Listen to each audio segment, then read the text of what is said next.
আসসালামু আলাইকুম, welcome to Nilmon blog. চলে এসেছি নতুন একটি ব্লগ নিয়ে।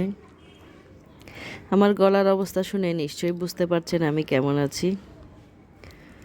আমার অবস্থা খুবই খারাপ, ভীষণ রকমের গলা ব্যথা। গলার জন্য খাবার গিলতে আমার খুব বেশি কষ্ট হয়ে যাচ্ছে। এই ঠান্ডাটা আমার একবার যদি লেগে যায় খুব কষ্ট দেয়।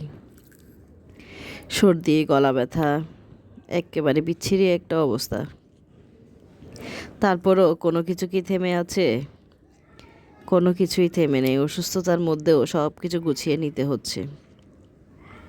ছোটোবেলা থেকে আম্মাকে দেখে এসেছি, যখন ভাদ্র মাস আসতো আলমিরার যত কাপড় চোপড়, ডাল চাল থাকতো স্টক করা, সব কিছু রুদে দিত।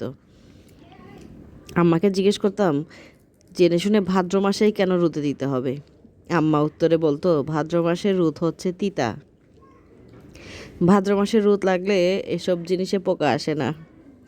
জানি না কতটা সত্য বলতো, তারপরে বিশ্বাস করতাম, বিশ্বাস করি। আম্মা সেই 3-4 দিন ধরে চলতো বাড়িতে, এই যে ভাদ্র মাস আসলে উঠোনে মাদুর পেতে জামা কাপড় সব শুকাতো, টিনের উপরে বই শুকাতো, আর এসবের পাহারাদার ছিলাম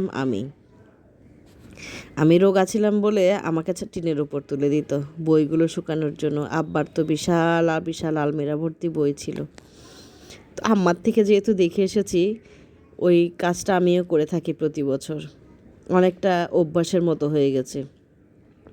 ভাদ্র মাসের দিকে তাকিয়ে থাকি, ভাদ্র মাস আসলে যেন এই কাজটা করতেই হবে, না করলে যেন নয়। ওই যে আম্মার কাছ থেকে শিখেছি। জানি না এটার কোনো ভিত্তি আছে কিনা বা যুক্তি আছে কিনা, তারপরও আম্মার দেখানো পথে হাঁটার চেষ্টা করি।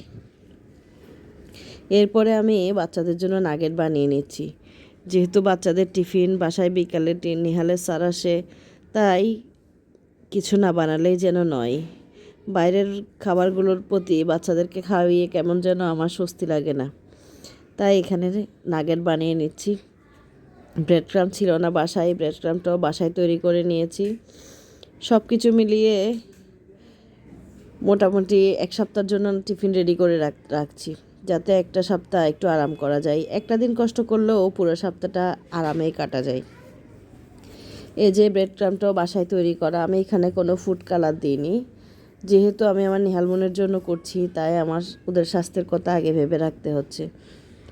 এইগুলা গুছিয়ে ভাবছিলাম একটু শুতে যাব, খুব টায়ার্ড লাগছিল। শুতে এসে দেখি এই বুঝি আসছে বৃষ্টি।